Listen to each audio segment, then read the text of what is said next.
meus queridos, tudo bem? Hoje eu tô aqui para revelar como pessoas de sucesso se transformaram através do posicionamento em Deus, o posicionamento de vida e no posicionamento digital. E eu quero provar para você que quem crê chega além do que acreditou, porque Deus, ele faz muito mais. E hoje eu tô aqui com uma pessoa muito especial, que eu posso dizer que a chegada dela na minha vida foi um divisor de águas, foi um propósito de Deus, e hoje eu tenho a honra de entrevistá-la aqui no Pode Cres, e a gente vai poder entender como que foi essa jornada dela do posicionamento em Deus, posicionamento de vida, posicionamento digital. Tem muita coisa para contar, muita coisa que eu me transformei a partir da história dela, e agora ela vai poder compartilhar com vocês aqui no nosso podcast. Eu apresento a vocês a Bruna Legnaioli, minha amiga, seja bem-vinda. Obrigada, tô muito feliz de estar aqui. Eu também tô. Sonhamos com esse podcast há um tempo atrás. Sim. Já tinha até o nome. Sim. Né? Inclusive foi o Bruno, né, que ele falou esse nome pela primeira vez. Eu sabia que tinha alguma coisa a ver com Cres, mas aí ele falou, Pode Cres. Vai ser o podcast da Gabi. Gabi, meu sonho é ter um podcast. Aí o Bruno, que é o meu marido, então vai chamar Pode Cres. Aí ficou, né? Faz bastante tempo. Faz uns 2 anos já. Mas... E aí ele falou e aconteceu. Com certeza. Quer dizer, você fez acontecer, né? Fiz acontecer. Porque as coisas não acontecem assim. Aconteceu, né? E tem gente que acha, né, amiga? Pois é. Acha que vai acontecer do nada, mas não. Tem que fazer para poder acontecer. Então, se apresente, Bruna Legnaioli. Muita gente já te conhece, mas queremos saber mais sobre você. Quem é a Bruna? Bom, eu sou a Bruna Legnaioli, sou esposa do Bruno, mãe da Betina. Eu tenho uma neném de quase 3 anos. Hoje eu falo que eu sou uma pessoa completa, porque eu realmente conheço quem é Deus de verdade, Deus Pai. Então isso me traz uma completude, uma plenitude. Eu sou mentora de mulheres, especialista em autoestima e sou apaixonada por pessoas, pela transformação, pela cura. E acho que é isso inicialmente, né? É difícil a gente falar quem a gente é, né? Eu sempre, assim, olha, eu trabalho há 14 anos com pessoas, com desenvolvimento humano, mas sempre que alguém fala quem é você, por mais que a gente tente ensaiar um pitch... a gente muda o tempo todo, né? Tem uma frase que eu gosto muito que fala que definir-se é limitar-se. Então essa frase me libertou também daquele de ensaiar o pitch. Do pitch de elevador, que todo mundo fala, você sabe fazer seu pitch de elevador? Eu sei, mas também não me cobro tanto de me definir assim, Sim, né? Mas eu acho que todo lugar, todo mundo tem essa trava pra falar. Até eu mesma, que sempre consigo falar bem, fazer um pitch top, às vezes num lugar, dependendo do lugar, eu fico assim, nossa, o que eu vou falar aqui agora? O que eu vou falar sobre mim? E a gente muda, né? Então, às vezes dá 2 semanas eu já sou uma nova pessoa, então eu acho que é difícil mesmo. Mas quem é a Bruna em relação ao posicionamento em Deus? Como que foi essa jornada? Ai, meu Deus do céu. A Bruna, eu costumo dizer que eu assisti um trailer, né? Eu falo que se você pegar a história de Deus, a história de Jesus, tem 2 formas da gente conhecer Jesus. Ou assistindo um trailer ou o filme completo. Então, desde a minha infância, eu ouvi que Jesus morreu por mim, que Ele é o único Salvador, que Ele vai voltar e que eu não posso pecar, e se eu pecar eu vou pro inferno. E eu cresci com raiva de Jesus, porque eu falava assim, eu não pedi pra ninguém fazer nada por mim, agora eu não posso fazer nada de errado, que eu vou pro inferno. Eu cresci com esse ranço mesmo, sabe? De Jesus, da igreja. E hoje eu falo que isso é o trailer de um filme. Cara, Ele morreu por mim, Ele ressuscitou, Ele é Filho de Deus que foi enviado, Ele morreu pelos meus pecados. Mas esse é um pedacinho da história, não é a história completa, não é um filme completo. E um dia eu me permiti assistir o filme completo. Que lindo! Né? Foi através do meu marido, Bruno. Ele sempre foi apaixonado por Jesus, por ler a Bíblia. E a paixão dele me tocou. Falei, gente, o batismo dele me tocou. O dia que o Bruno foi batizado e que ouviu o pastor falar sobre o que era você cair sobre as águas e você voltar uma nova pessoa... Naquele momento eu falei, eu quero isso pra mim. E a minha jornada com Jesus começou assistindo novela, Maria Madalena. Nossa. Foi onde eu comecei a conhecer Jesus. Mas você via o Bruno assistir ali na sua casa ou não? Não, Porque ele já estava no movimento com Deus. Ele sempre leu a Bíblia. O Bruno sempre gostou de ler a Bíblia. E ele assistia muitas pregações, assim, dia, noite, madrugada. E eu escutava. Mas eu nunca entendi a Bíblia. E aí o Bruno começou na pandemia, quando no primeiro dia assim, de lockdown, tipo, ninguém sai de casa. O Bruno tinha um chamado dentro dele, ele fazia devocional de manhã no nosso escritório. Sim. E ele sempre, antes de mim ir pro escritório, fazia o devocional. E aí quando eu chegava, eu falava, e aí, amor, o que Deus falou com você hoje? E ele me explicava o que ele tinha lido na Bíblia.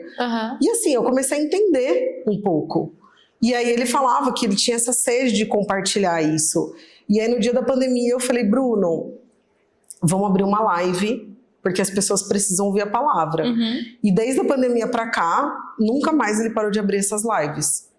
E foi aí, e aí eu participava junto. Você tava ali do lado? Do lado. Mas você não falava nada. Eu não entendia nada. Só que, ficava moscando. Assim. Não, eu falava bastante, só que eu trazia as dúvidas, as perguntas que a maioria das pessoas que, assim como eu, tinham assistido só o trailer, não sabiam. Que legal. Então começou a ser assim, as pessoas começaram a se identificar porque a maioria tinha dúvida como eu tinha. Dúvida básica, do tipo, tá, mas o que é Antigo Testamento e Novo Testamento? E aí eu comecei a ter um relacionamento com Deus, com a Bíblia. E eu falava assim antes, que eu achava que, como assim eu só posso falar com Deus através de Jesus? Eu achava assim, não entrava isso na minha cabeça.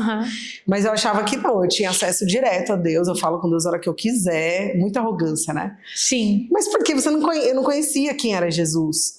E aí, depois que eu realmente entendi, por exemplo, a passagem da videira, né? Que Jesus fala, eu sou a videira verdadeira. Eu falo que essa relação se tornou completa. Faltava Jesus. Mas isso a gente só consegue entender quando a gente sente. Não tem como explicar, né? Pelo menos eu não consigo explicar. Não, maravilhoso. Mas isso é muito importante que você falou que o Bruno começou antes, né? E você viveu um ambiente ali dentro da sua casa, então você acabou que foi levada para isso. Sim. Mas muitas pessoas não têm esse ambiente, né? Ontem eu e a Bruna, a gente fez um podcast e a gente estava falando sobre isso, que quando ela entrou no ambiente que era cristão, ela se constrangeu de uma forma que ela falou, eu quero viver isso. Só que ela nem conhecia. E você teve a oportunidade de ter isso dentro da sua casa, e não são muitas pessoas que têm.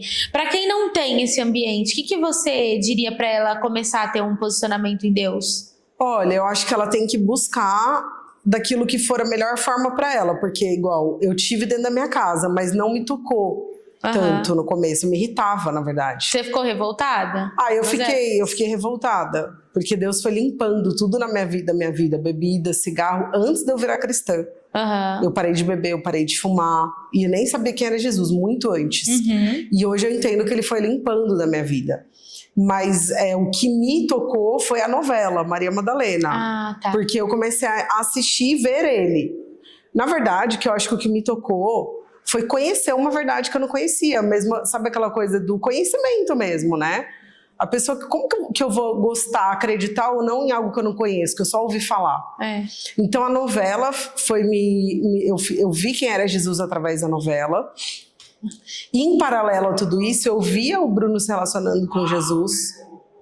E em paralelo a tudo isso, eu vi o batismo dele. Aí começou a acontecer o Paula na Videira, que é as lives que ele faz devocionais. Sim. E aí quando eu percebi, eu já estava entregue já. Nossa, que lindo. E hoje mesmo eu falei pro Bruno de manhã, sabe?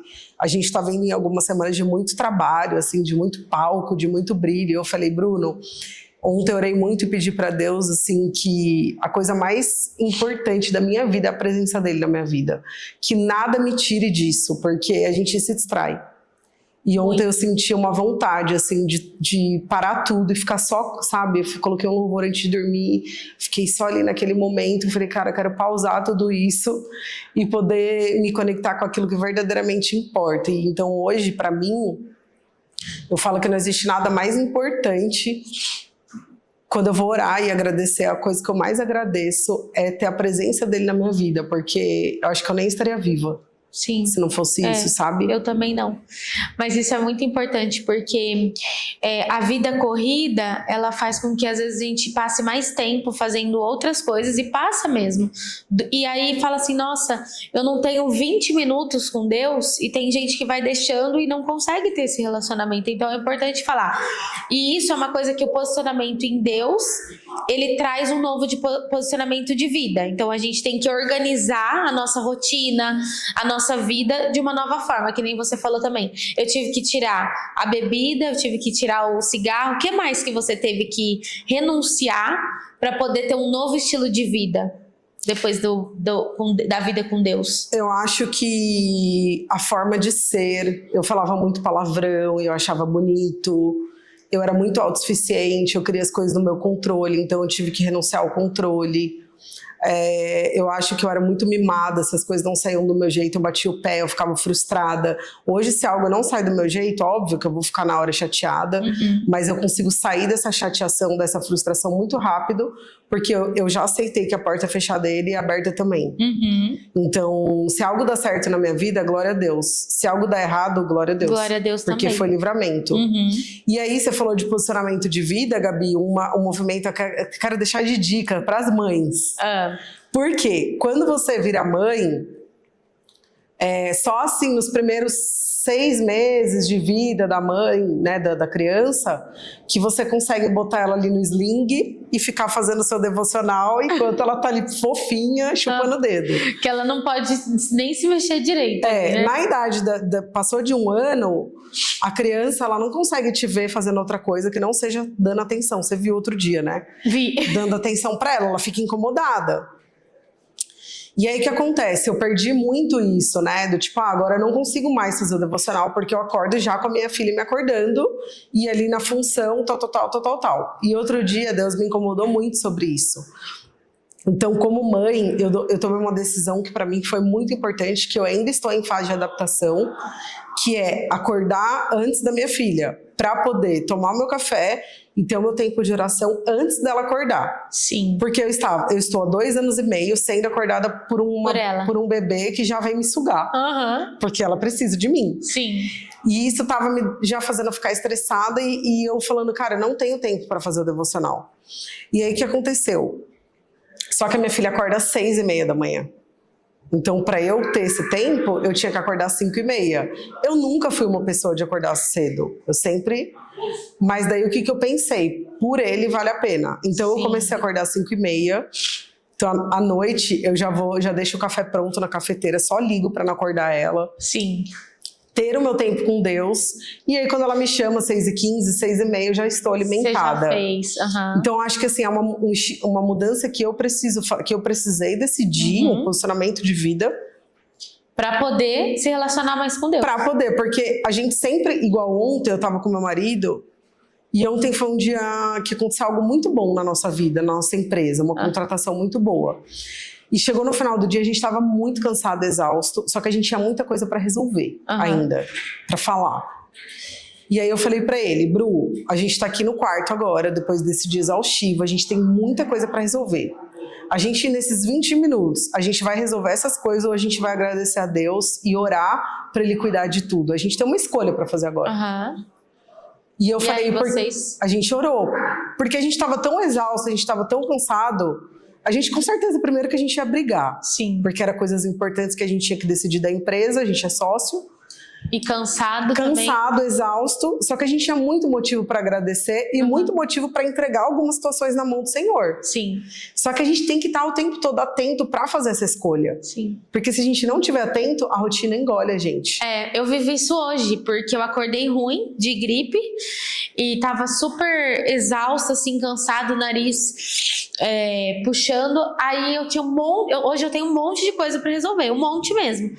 Aí eu tava lá resolvendo, eu falei assim, eu vou ficar tentando resolver uma coisa que eu não vou conseguir agora, porque eu não tô conseguindo nem me concentrar, ou eu vou agradecer a Deus, ouvir um louvor e me conectar com Ele, porque eu não consegui ainda hoje também, porque eu também acordei atrasada, hoje foi tudo atropelado. Aí eu escolhi ter um momento de louvor, um momento de agradecimento com Deus.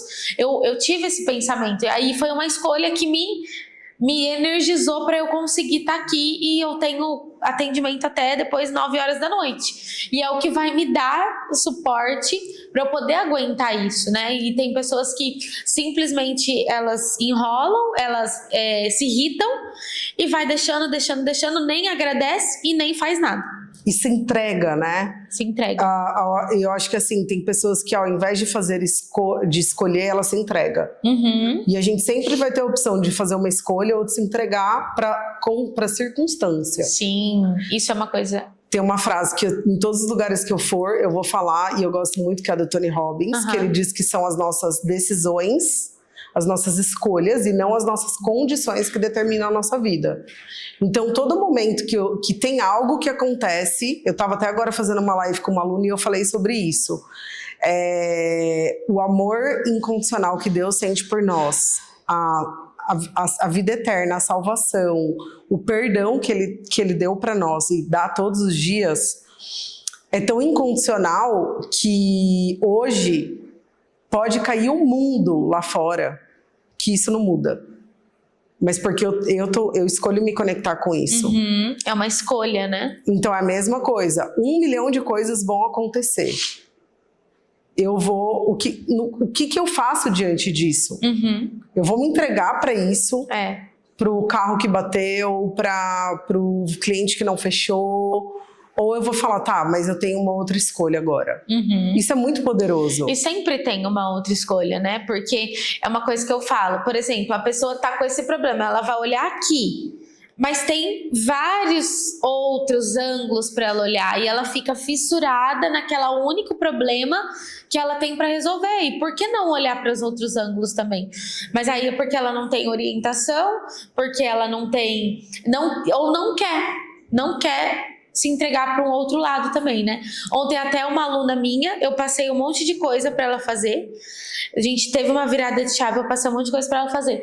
Ela mandou mensagem no final do dia falando que dormiu, porque ela sentiu tão forte o impacto ali das travas que estavam impedindo ela, e ela não conseguiu agir. E ela apagou. Foi uma decisão dela. Ela poderia ter passado aquilo, as circunstâncias e feito diferente. Mas ela escolheu dormir. E a consequência dela não é mais minha. Eu passei o que ela tinha que fazer. Então, total. Né? Isso é muito poderoso. E muita gente acha que não, né? Uhum. E muita gente se entrega e se torna vítima das circunstâncias. Vítima das circunstâncias. É triste, porque... E é claro, Gabi, eu acho importante falar uma coisa também, que eu trabalho muito com inteligência emocional, que tem dia que a gente precisa se entregar. Sim. Né? Mas esses dias eles têm que ser exceção. Isso, não pode ser a regra. Porque você ser forte o tempo todo, dar conta de tudo o tempo todo, fazer acontecer o tempo todo, lidar com as frustrações de forma otimista o tempo todo é bom, mas chega um momento que a gente é ser humano, a gente sente. Então, cada história que eu vivo ativa uma ferida da minha infância, uma crítica que eu recebo do meu chefe. Sim. Aí eu trago aquele pensamento, não, eu vou aprender algo com isso porque eu sou adulto, tá.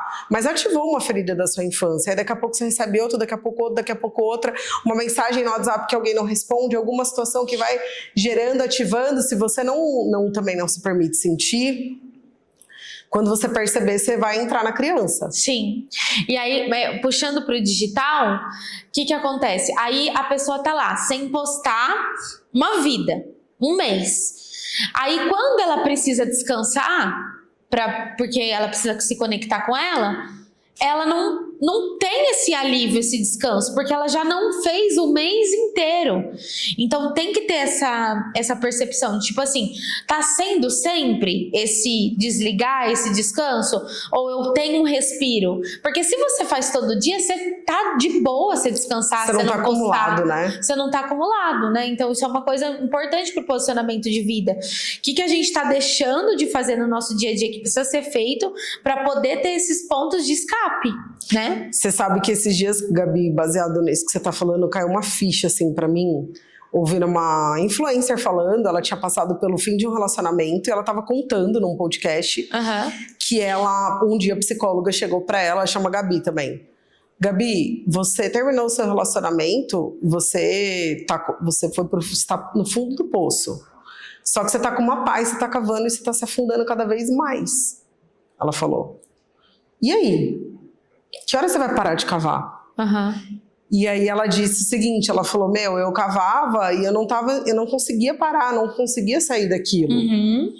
E aí, ouvindo ela falar isso, me caiu assim eu falei, cara, o que acontece? Tem coisa que a gente passa que é emocional. Tem coisa que é falta de decisão. Tem certas coisas que a gente tá passando porque a gente ainda não decidiu que aquilo vai mudar. Simples assim. Se você olhar para os maiores buracos que você já saiu, as maiores coisas que você já conquistou, qual foi o ponto inicial? Eu decidi não estar ali, eu decidi que aquilo ia dar certo, eu decidi que aquilo... Então, porque eu atendi durante 8 anos individualmente como terapeuta, e sempre que alguém chegava com uma situação, eu sempre ia buscar emocionalmente por que ela estava vivendo aquilo, o que tinha que trabalhar na pessoa, o que é muito bom. Só que só isso, sem ajudar a pessoa a decidir a sair daquilo, a criar um plano para ela sair daquilo, é um plano mesmo, não é sustentável. Porque você tem um autoconhecimento, então eu estou vivendo isso por causa disso. Mas você não tem uma ação, um plano para te ajudar a te tirar daquilo. Então, muitas vezes, tem pessoas que estão vivendo ciclos repetidos de dor e de sofrimento porque ainda por falta de decisão, não decidiram sair daquilo de verdade, porque quando a gente decide, aí não tem volta. Tudo começa a conspirar a partir dessa decisão. É uma construção. Então, tipo assim, eu decidi que eu vou fazer tal coisa. Quando você vê uma porta se abriu, o universo, Deus, ele começa a se movimentar, porque tem uma frase até no Segredo, que eu gosto muito de Segredo, mas não ele isolado, porque ele isolado não serve pra nada. Frase positiva não serve pra nada. Se você não tem o seu emocional trabalhado. Mas tem uma frase que ele fala o seguinte, que se você tem um desejo, que o universo responde, assim seja. Amém. Seja feita a tua vontade, né? Sim. Assim é. Sim. E até a gente fala isso no Mulher Abundante também, né? Na questão da decisão. A pessoa, ela decide ali e aí o cérebro dela começa a construir um novo caminho, porque senão antes disso, eu faço isso ou faço aquilo? O cérebro dela só tá pensando na decisão que ela tem que tomar e não no caminho. Então, quando você toma uma decisão para um caminho, aí vai abrir um passo a passo, né? Então, essa é importante da decisão. E falando em decisão, no Suprema, você tomou uma baita de uma decisão. Qual que foi essa decisão? Bom, eu sempre, desde que eu me conheço por gente, eu tive um sonho de escrever um livro, porque foi um sonho que nasceu no coração da minha mãe. Ela sempre falava que um dia ela ia escrever um livro. Quando eu comecei a trabalhar as minhas emoções, a trabalhar com pessoas, eu falei, cara, quero escrever um livro, porque eu li vários livros que mudaram a minha vida, então eu falava que eu também queria escrever um livro, e isso eu tô falando de 14 anos, né? Há 14 anos eu sonho com isso. Eu já escrevi o meu livro, ele ficou um tempão parado na etapa da revisão, há anos isso. Aí, quando eu criei um curso, que é uma especialização, esse livro praticamente se tornou a apostila, né, adaptado, eu adaptei ele em formato didático, ele se tornou a apostila da minha formação. E aí, eu lancei 3 livros das minhas alunas, né, 3 edições, inclusive a Gabi faz parte do Mulheres que se Amam. Então foram 3 livros, e o meu eu sempre empurrava com a barriga. E aí, quando eu fiz o Suprema, lá, a gente estava num ambiente... O que eu vi ali no Suprema, na verdade, foi que cada mulher ali vivia uma realidade. Desde a mulher que era saudável, até a mulher que encarava o Instagram como uma máquina, uma potência, até a mulher que ainda estava dando desculpa para a vida. E aí eu falei, cara, eu vi que cada pessoa ali vivia uma realidade, que a realidade que ela vivia era a escolha dela. E eu falei, até quando eu vou adiar esse sonho do livro?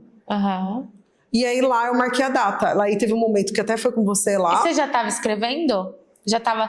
Porque você teve que reescrever algumas coisas. Não, aí eu tive...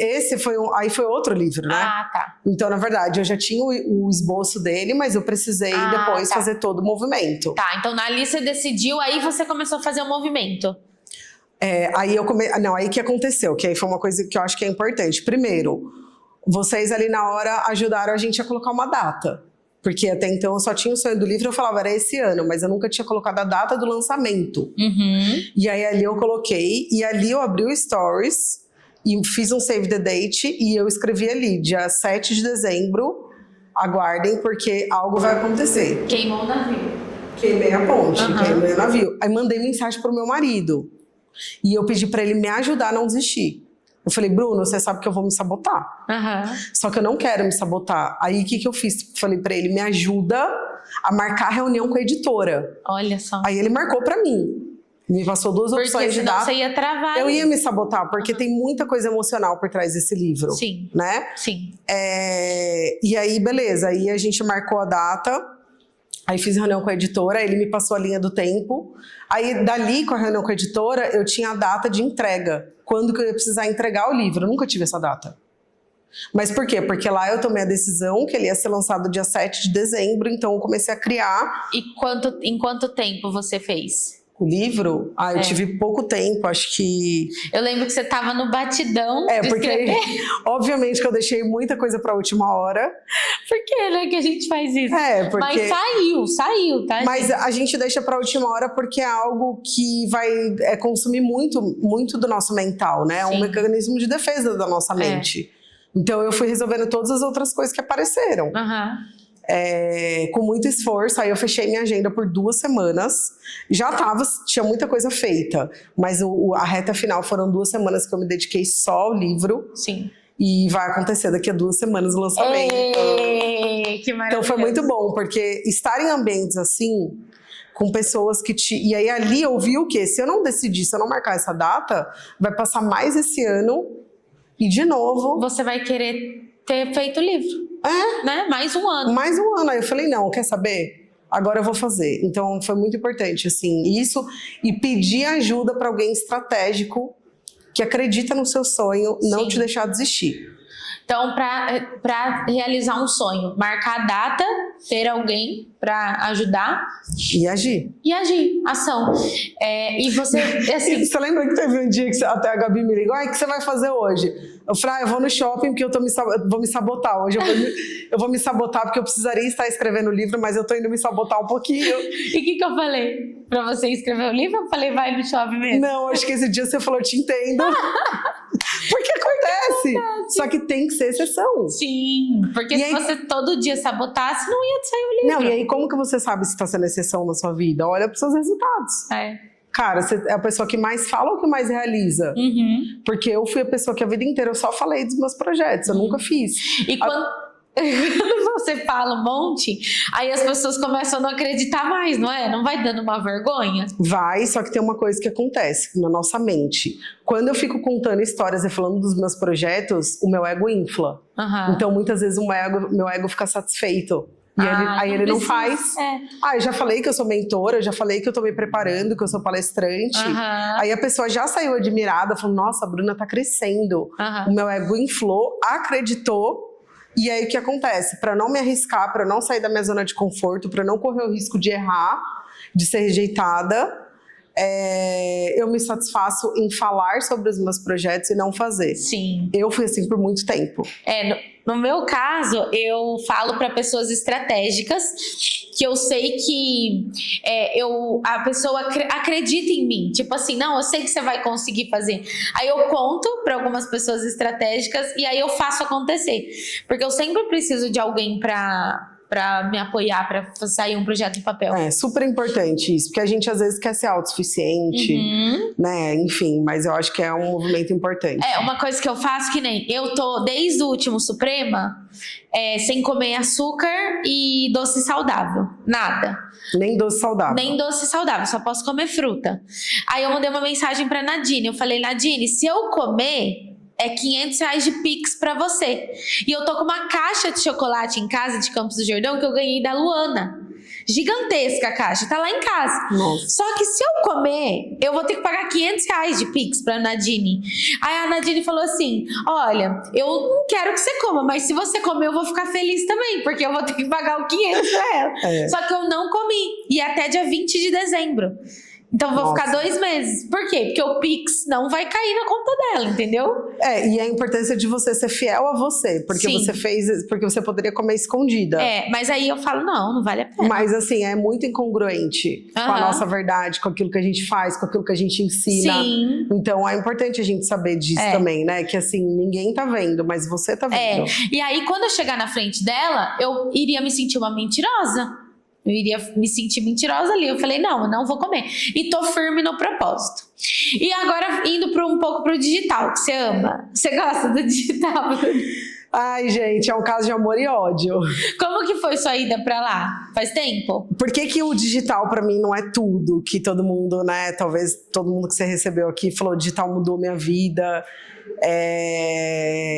Porque eu... Pode meter o pau no digital, não tem problema. Não é se você isso. quiser. É que eu vim do presencial, né? Quando veio o digital, eu já trabalhava... Quando foi que veio o digital? A pandemia, a onda do digital? Forte, 2019, 2018, que veio forte, assim, com tudo mesmo. Eu trabalho com palestra, com treinamento, com mentoria desde 2010. De 2010 a 2018, eu só dei treinamento presencial. Então, quando veio o digital... Eu já tinha minha empresa, eu já tinha feito 36 turmas de essência, que é um treinamento para mulheres que eu dou, presenciais, todo ano, todo mês eu fazia. E eu achava que esses treinamentos emocionais online não funcionavam, eu achava. Você tinha essa crença? Eu tinha essa crença, porque eu sempre fui do presencial. Então, quando veio o digital, eu fui muito resistente ao digital, porque eu sentia falta do presencial. Porque eu nunca trabalhei no digital, eu sempre trabalhei com cura, com inteligência emocional, com autoestima. Então, eu me vi forçada a ser uma influenciadora, a ser uma estrategista digital. E isso me tirou do meu propósito por um tempo. Sim. E é uma coisa que eu trabalho semanalmente, voltar para o meu propósito, o meu lugar de ser uma pessoa que... Então, hoje eu não vim aqui fazer um podcast, gravar com você. Hoje eu vim aqui falar sobre Deus, sobre superação, sobre mudança de vida. Quando eu dou um curso, eu não estou dando um treinamento. Eu estou formando mulheres para... Mas isso o digital faz a gente perder. Eu conheço pessoas, por exemplo, que desistiram da carreira delas porque elas não deram certo no digital. Sim. Eu vejo alunas minhas desistindo do propósito, se questionando se elas são boas naquilo que elas sabem que elas são boas, porque elas não sabem fazer um post. Então tem um caso de amor e ódio. Sim. Eu fui obrigada a entrar no digital, fui resistente. Eu falo que eu não dei certo no digital, graças a Deus. Eu tenho construído uma empresa nos últimos 14 anos, uma empresa de treinamento para mulheres, uma escola para mulheres. Então, o digital... ele me tira um pouco do meu propósito, sabe? Só que ao mesmo tempo ele leva o meu propósito para muito mais longe. Isso então eu vivo esse conflito. Para mim é um conflito. Porque é uma questão de ponto de vista também, né? Porque a pessoa, vamos pegar uma terapeuta, uma especialista em autoestima, ela tem um grande propósito de transformar vidas. Se ela se abrir para aprender o digital, ela vai entender que às vezes ela vai ter que recuar um pouquinho do propósito, porque ela não vai ficar estudando só as coisas dela ou só trabalhando com aquilo que ela ama, mas ela vai aprender o digital e depois ela vai muito mais para frente. O que eu incentivo minhas alunas sobre isso, você sabe, é o quê? Elas, principalmente para quem está começando do zero. Quem está começando do zero não vai colher rápido. Não. Vai ter que plantar para colher. Então, enquanto você planta no digital, colha no presencial. Aonde está a mulher que você quer vender a sua mentoria através do digital? Ela está na academia que você frequenta. Salão de beleza. Ela está no salão de beleza que você frequenta. Então, eu tenho uma aula dentro da minha mentoria que é 10 ideias do que fazer fora do digital. Bom, perfeito. E elas estão fazendo e estão colhendo muito. Parceria com dona de loja de roupa, com academia, com salão, porque eu acho que a gente não pode ser refém do digital. Não dá. Então, eu sou contra quem acha que dar certo hoje é dar certo no digital. No digital. E eu me vi nesse lugar, porque quando eu fui resistente ao digital, eu vi muitas pessoas crescendo, estourando, e eu que já fazia, que tinha formado, muitas dessas pessoas estavam ficando para trás, porque eu não me rendi. Aí chegou que teve um momento que eu conversei com uma pessoa que eu fui mentora até, um aluno meu, e ele compartilhou qual era o jogo do digital. E eu falei, cara, eu acho que se eu colocar um pouco da minha essência, dos meus valores, dá pra jogar esse jogo. Então hoje pra mim o digital ele é um jogo que eu tenho época que eu tô com muita vontade de jogar esse jogo, tem época que eu falo, eu tô no banco. E hoje eu uso de forma muito estratégica. Então hoje eu tenho tráfego que roda, eu tenho time de vendas. Enquanto eu tô aqui, o digital tá acontecendo sem que eu precise estar lá hoje. Sim. Mas eu acho que a gente tem que ter equilíbrio. Sim. E não se iludir com o digital. Que eu acho que é o grande problema. Muita gente iludida. Muitas pessoas iludidas. É uma coisa que eu tenho pensado muito, sabe? Porque tem gente que me procura e quer vender rapidão ali no digital. Só que eu comecei a refletir que eu tenho que ser muito verdadeira com a pessoa. Inclusive eu falo já, olha, não vai ter resultado agora. É uma construção. Você tá afim de construir? Porque essa é a verdade. Você tá quantos anos construindo tudo isso? Você teve que aprender a vender no 1 a 1, vender seus cursos lá, encher turma. Você teve que aprender a se relacionar com as pessoas para fazer parceria. Você teve que se movimentar, fazer evento presencial. Eu tenho. Você tem até hoje. Porque se eu parar... aí acaba tudo. Então o que a pessoa tá achando? Muitas pessoas estão achando que chega ali e o digital vai vender sozinho, mas não vende. Se eu pensar na minha trajetória, faz 5 anos que eu tô investindo em estar em ambientes para eu conhecer gente, me abrir para fazer network o tempo todo, que é uma coisa que não é todo mundo que gosta. E a Gabi é a rainha do network. A rainha do network. Então, quanto que eu não invisto? Então, não é só o digital, uma construção da Gabi. Isso é uma coisa que tá pesando muito na minha cabeça esses últimos tempos. E principalmente o que você fala muito, que é o posicionamento de vida. Porque até a gente compartilhou uma história de uma mentorada que ela cobrou, mas eu não tô fazendo tudo certinho e não tô vendendo. E a pessoa acorda 11h30 da manhã, tá lá com o coque no cabelo, com a cara suja. Não vai. Você tá pronta para ter sucesso? Você tá pronta se bater uma pessoa na sua porta agora e falar, olha, quero fazer uma mentoria com você. Você pode entrar numa live comigo agora? E as pessoas acham que elas têm que viver, que a coisa tem que acontecer para ela estar pronta. E na verdade você tem que estar pronta antes. Né? Então eu falo que Deus nunca dá pra gente algo que a gente não tá pronto pra realizar, pra viver. Isso começa no acordar cedo, no arrumar a cama, fazer um treino, uma caminhada. Você cumprir o que você promete pra você.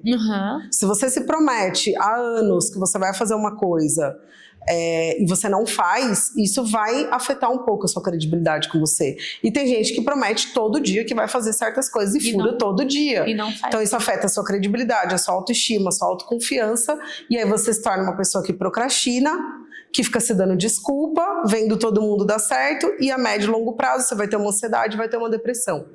E as pessoas estão achando que estão romantizando isso. Romantizando a procrastinação, romantizando... Tá na moda falar que é procrastinador. Parece que é algo que... Parece que é bonito. Que é bonito. É porque eu procrastino muito. Tipo, e aí? Que você não vai fazer nada da tua vida? Cara, a procrastinação a médio e longo prazo pode levar à depressão, à ansiedade, porque a pessoa vê a vida dela parar, ela para de sonhar, ela para de realizar. Então é claro que todo dia a gente vai procrastinar alguma coisa, porque não dá tempo de fazer tudo. Mas você tem que estar atento ao que você está procrastinando. Tem um vídeo do Caio Carneiro que eu assisti faz muito tempo, que ele fala que, tipo, que ele procrastina, que ele é procrastinador, mas que ele escolhe as coisas que ele vai procrastinar, tipo, hoje eu tenho que lavar um carro, mas não dá tempo, vou procrastinar, e daqui fica 2 semanas sem lavar o carro, mas isso não mudou no resultado do que ele precisava fazer todo dia. E quando eu ouvi isso lá em 2020, eu falei, é isso, eu posso escolher estrategicamente o que eu vou procrastinar, e aí eu coloquei a ação nas pequenas coisas do todo dia, né? Porque procrastinar é uma escolha. Eu estou escolhendo deixar para depois. Não é um defeito. Muita gente acha que procrastinar é um defeito, é um ponto fraco. Não é. Procrastinar estou escolhendo deixar algo para depois. Ou seja, é uma escolha consciente. E é uma escolha que muitas vezes tem fundo emocional. Por que eu escolho deixar isso para depois? Porque isso me faz correr o risco de ser rejeitado, de ser ridicularizado, me faz correr o risco de errar e mostrar que eu não sou perfeito. Então a gente tem que estar atento a isso. Por que eu estou procrastinando essa tal coisa? Se pergunta. Por que isso? O que pode acontecer se eu fizer isso? E aí, ter maturidade emocional, que é pensar como adulto. Porque quem fica procrastinando o que é difícil tem toda criança que não criança. que ela quer ir brincar, ela não quer fazer lição de casa. Uhum. E a gente não é mais criança. Né? Então, a gente tem que olhar para esse lugar e entender que a gente está o tempo todo escolhendo o que a gente vai fazer e o que a gente não vai fazer. É uma escolha. É uma escolha, como tudo. E tem pessoas, mulheres principalmente, né, que é o nosso foco aqui, que estão escolhendo não aparecer no digital, que é uma coisa que eu lido muito no dia a dia. O que isso tem a ver com a autoestima? Medo da rejeição, medo do sucesso. Muita gente tem medo do sucesso. Medo do sucesso quer dizer medo de assumir responsabilidade, medo de crescer. Porque se você quer ter sucesso, se você quer viver grandes coisas, você tem que assumir grandes responsabilidades. Então, medo de crescer. Por exemplo, eu, antigamente, se eu quisesse... Hoje eu tenho liberdade, tá? Se eu quiser parar minha agenda à tarde e ir pra piscina, eu posso. Uhum. Mas eu não posso como eu podia quando eu tinha menos responsabilidade. Eu tenho liberdade, mas eu também tenho responsabilidade. Sim. Então, esse não aparecer, o que tem muita coisa que pode estar por trás, Gabi, mas pode ser o medo da rejeição, pode ser o medo da ridicularização, pode ser o medo de errar, o medo da crítica, e pode ser também o medo do sucesso, o medo de crescer. Isso. Tem uma aluna minha, ela fez a última especialização presencial, você vai saber quem é. Ela tinha uma dependência emocional do pai. E a única forma dela se sentir amada pelo pai era o pai bancando ela. Uhum. Sabe quem é, né? Sei. Então assim, ela era uma menina. Virou uma mulher. E ela não crescia, porque se ela crescesse, ela não ia mais precisar do pai. E aí o que aconteceu? Lá ela entendeu isso, lá ela entendeu que ela precisa ser a primeira pessoa a se amar, que ela não precisa depender do amor do pai. Uhum. Ela entendeu que o pai ama do jeito dele, mas que se ele não amar também, ela tem a si. E aí ela falou, não quero mais essa dependência. Tanto que eu até falei pra ela, se você precisar de dinheiro, você me liga, mas não liga pro seu pai. Eu falei, liga pra Gabi, só não liga pro seu pai. Uhum.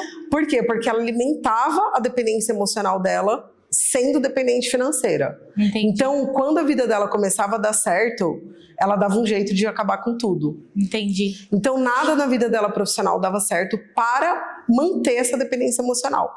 Saindo de lá, ela falou, Bruna, eu nunca mais pedi dinheiro pro meu pai.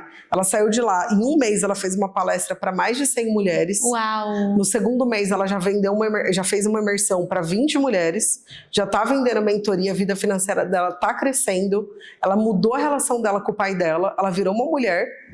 Por quê? Simplesmente porque ela parou de ter medo de crescer. Olha só. Medo do sucesso. E esse medo é o medo do sucesso, né? Aí a gente fala, às vezes, pra alguém, a pessoa acha que eu tenho medo do sucesso. Sim. Mas no fundo, o sucesso, ele requer muitas coisas. Que aí vem a responsabilidade. A pessoa não quer assumir o peso da responsabilidade. Até no criar conteúdo. Tem gente que vai criar o conteúdo e fica com medo de alguém apontar e falar, nossa, não, você está falando errado. Nossa, não é assim. E ali é uma responsabilidade que você assume. É o medo da aparece. crítica, né? É o medo da crítica. E você lembra uma aluna que a gente atendeu até juntas, que ela falou, o que vai acontecer se você começar a gravar vídeo? Eu vou ter que aparecer. As pessoas vão começar a me ver. Então, era melhor pra ela ficar escondidinha, né? No quarto, e tá tudo bem, tá? Desde que você seja feliz. Sim, porque eu falo que o importante não é você estar no digital, o importante é você ser feliz. Uhum. Se você tá feliz fora do digital, vai ser feliz, mas não se cobra. Isso. Se você tá aí se cobrando porque tá todo mundo crescendo menos você, então você não tá feliz, então vai pro digital. Sim. Né? É porque a maioria das mentoras, elas querem falar. Elas precisam falar, elas precisam aparecer.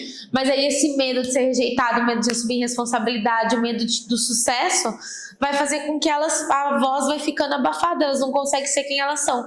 E isso aí interfere no posicionamento de vida. Total. Porque ela não consegue ser quem ela é. Aí ela vai ferir relacionamentos, vai afastar as pessoas, vai ficar isolada. Então vai interferir em tudo na vida dela. Vai ficar alimentando a dependência financeira do marido, do pai, da mãe. Isso. Não vai ficar num CLT que ela não tá feliz, num trabalho que ela não tá feliz. Tudo porque ela não quer aparecer no vídeo.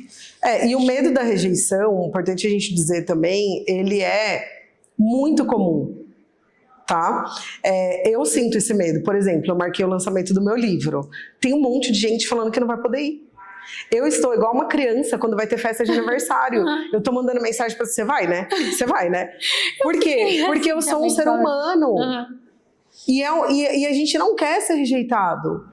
Só que o que eu faço com esse medo? Até o meu marido falou que o Bruno lançou o livro lá, o Vida e Fé em Coautoria, e ele falou, amor, eu sinto te dizer, mas vai ser assim até o dia, até você ver as pessoas lá. E aí eu falei, tá tudo bem, então já que vai ser assim, eu preciso conversar comigo, então eu tô o tempo todo, e aí a cada mensagem que eu mando, as pessoas falando, eu tenho uma viagem, eu tenho isso. Aí tem as pessoas que falam, não, eu vou, pode contar comigo. Mas assim, as pessoas acham que a Bruna vai lançar um livro sobre 21 segredos da mulher confiante. Está com medo da rejeição? Como assim? Pois é, somos seres humanos. E o problema é que muita gente acha que você não pode mais sentir essas coisas. E não. Só que eu tenho ferramenta para lidar com esse medo. Porque se eu não tivesse, eu já teria desmarcado. Sim. Porque eu já pensei em falar, eu vou deixar para janeiro. Sim. Vou falar porque acabou de ter um lançamento agora do livro das minhas alunas. Eu não pude falar do meu antes, porque eu não queria atravessar. E eu tô contando essas histórias na minha cabeça. Vou adiar, porque é final de ano. Porque eu não pude falar antes. E eu tô o tempo todo trazendo a minha adulta. Bruna, vai estar quem tiver que estar. Tal. Então isso é o quê? Eu estou sentindo esse medo, ele é real, ele é palpável. Mas eu escolho como que eu vou lidar com ele. Eu preciso ter ferramenta para lidar com ele, senão eu já teria desmarcado. E com maturidade, você assumiu essa responsabilidade e agora você vai arcar com as consequências. Então você vai no lançamento do meu livro. Você que está assistindo, quando que vai ser esse podcast? Vai ser antes do dia 7? Não vai. Então meu livro já está lançado, já você compra o livro, já deixa o link aqui. Eu vou no seu podcast, mas eu fui convidada para palestrar, então eu vou palestrar e depois eu vou direto, tá? Mas conta comigo. Aí eu cheguei aqui para gravar com a Gabi, ela falou, acabei de ser convidada para palestrar dia 7. Eu falei, que horas? É verdade. Ela é de manhã. E eu nem tô sabendo que ela tava com esse medo aí. Porque assim, quando eu lancei o livro lá em Bauru, sozinha, eu fiquei pensando, será que vai ter gente que não vai? Eu fiquei sentindo a mesma coisa. Só que eu senti lá. Aí eu olho pra você e falo, não, tá tudo certo. A Bruna vai lançar, feliz da vida. Aí ela, não, mas você vai... E se não for ninguém? E se não for ninguém? Ela falou, mas eu vou, tá? Tá, você vai, meu pai vai, minha irmã vai, o Bruno vai, já são 4. Betina, já tem aí 5 pessoas e meia. Já tá ótimo.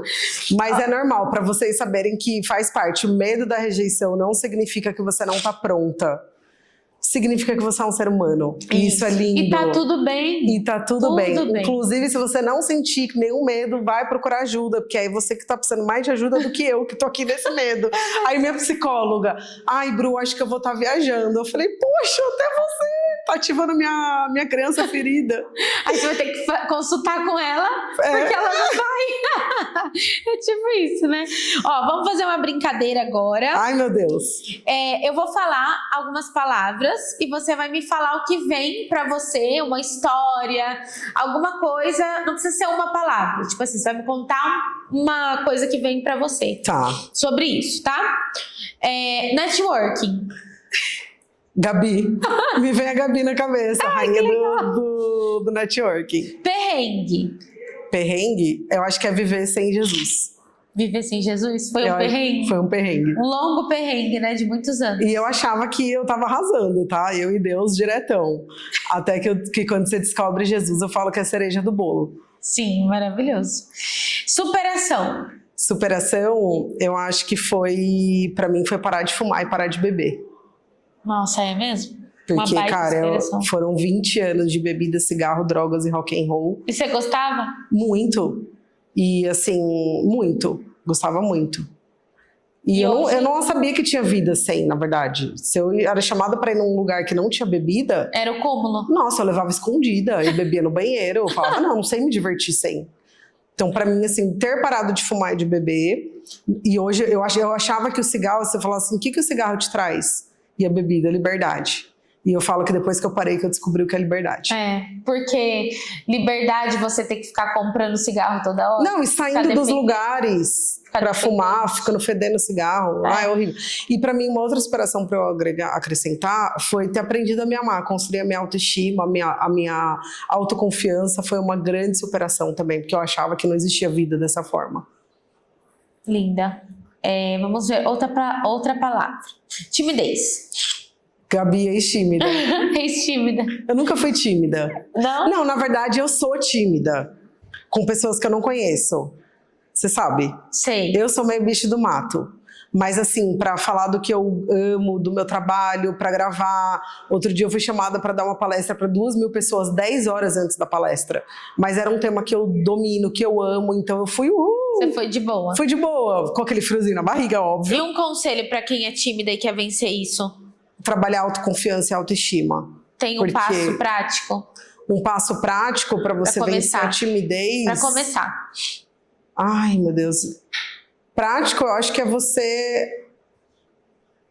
Pra timidez, nunca, calma que foi de supetão. Mas eu falaria se colocar em situações, mas eu não concordo 100% com isso. Mas eu acho que é devagarzinho, no seu tempo, você se colocar em situações que você vai vencer isso, no seu tempo. Sair um pouco da zona de conforto, né? Sair um pouco da zona de conforto. Por exemplo, gravar um story, fazer um vídeo você falando sem aparecer. Já é um passinho pequenininho, não precisa ser logo de cara, né? E acho que assim, um passo palpável pra mim, faz uma terapia. Procura ajuda sobre esse assunto, estude sobre esse assunto. Sim.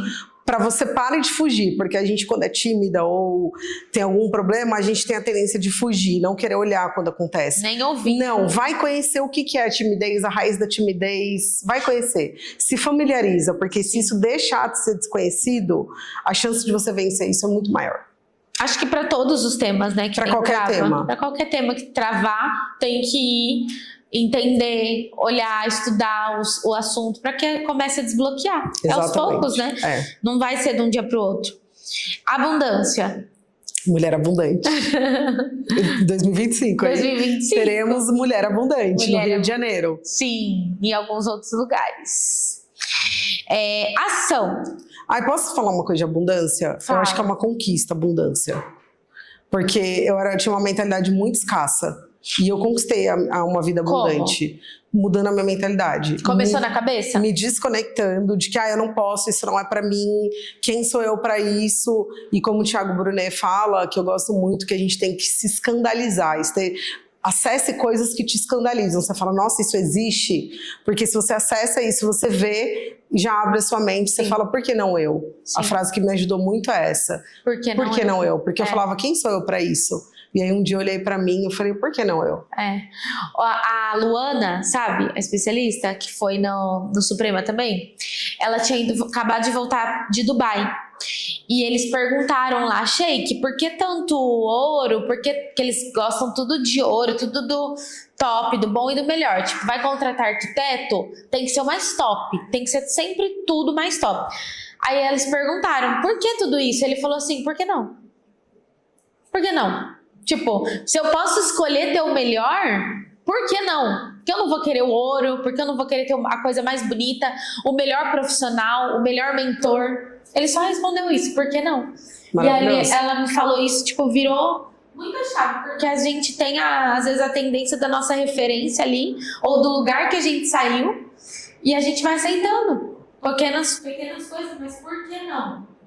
Então, a abundância realmente é uma decisão. E uma coisa que eu tô trabalhando muito na minha mente é quando vem um pensamento escasso, eu falo em voz alta. Tipo assim, nossa, que alegria, eu tenho tanta coisa maravilhosa, eu grito em casa, sabe? Pra cancelar o pensamento. Sim, colocar algo no lugar. Pra declarar o novo. E tem gente que tá o tempo todo pensando coisas negativas e vai ter falta mesmo, né? Última palavra. Criação de conteúdo. Pra mim, hoje é criatividade, é liberdade. Liberdade também. Eu acho que a gente tem que ser livre pra criar do nosso jeitinho, não ficar na caixinha do algoritmo. Sim. Então, a liberdade. Eu gosto de criar conteúdo quando eu sou livre e não tenho que pensar sempre no algoritmo. Sim. Tem que ser estratégico, Sim. importante, estratégico, mas sem neura. Muito bom, vai libertar muita gente, né? Tem que ter a nossa essência. E outra coisa que me libertou demais, que eu ouvi da minha mentora, da Camila Vidal, que foi isso, o seu Instagram é o seu portfólio. Então, não busca engajamento, porque engajamento, quem compra os seus cursos, tem as gente suas que nem mentorias... segue, né? Eu falo na especialização, vocês pagaram quanto para estar aqui sentada comigo? Quem de vocês, muita nem me segue. Nem segue, nem curte nada. Então, assim, se liberta de engajamento e foca o quê? Na construção do seu posicionamento de forma leve. E outra, o posicionamento, ele acontece na caminhada. Assim como a autoconfiança, muita gente acha que tem que se posicionar para fazer tal coisa. Eu não concordo. Eu acho que primeiro a gente tem que começar a fazer. O nosso posicionamento, ele acontece no movimento. É isso. E muita gente não. Primeiro tem que me posicionar para depois lançar não sei o quê. Não. Meu filho, você vai se posicionar lançando. Fazendo lá com 5 amigas, com 10 irmãs. Entendeu? E é desse jeito, eu vejo assim. Eu acredito muito nisso. E para fechar, uma última pergunta.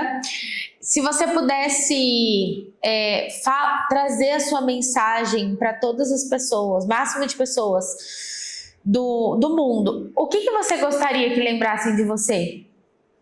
Eu acho que dá autoestima mesmo. Eu acho que eu gostaria que as pessoas lembrassem que é possível se amar, que é possível se sentir segura, que é possível você viver uma relação saudável com você, que você não precisa ser sua inimiga, que eu fui minha inimiga por muito tempo. E eu entendi que eu sou uma pessoa maravilhosa, valiosa, e eu quero acessar isso nas pessoas, que elas descubram dentro delas o amor que eu descobri dentro de mim, por elas. Ai, maravilhosa. E onde que as pessoas podem te encontrar? No Insta, @Bruna Legnaioli, vai deixar escritinho aqui ou soletro? Vai? Pode falar, pode soletrar. Bruna Legnaioli, BRUNALEGNAIOLI, Bruna Legnaioli. E o livro? Livro 21 Segredos da Mulher Confiante também, que é muito maravilhoso. E se você quer trabalhar com mulheres também, a gente tem uma especialização em autoestima, que a Gabi é formada, é especialista. Sim, também, que é maravilhoso para você que já trabalha com mulheres, quer potencializar, ou que você quer iniciar um trabalho com mulheres também, vem ser formada no nosso método aí, que já transformou milhares de mulheres. Ai, maravilhosa. Adorei. Obrigada, amei. Foi muito bom conversar com sempre, você. Né? Se deixar, a gente fica. A gente fica aqui horas, gente. Muito bom. Olha, muito obrigada a vocês que ficaram até aqui. Comenta qual foi a sua virada de chave, alguma palavra, alguma frase que a gente falou aqui que vai mudar realmente a tua vida, porque esse é o nosso propósito. E não esqueça que quando você começa a acreditar, Deus ele vai fazer muito mais na tua vida. Curta aqui esse vídeo, encaminha nos grupos que você quer compartilhar, que tenha muitas mulheres, e me siga também nas redes sociais, que é @GabrielaCres_ e @PodCres. Um beijo, fiquem com Deus.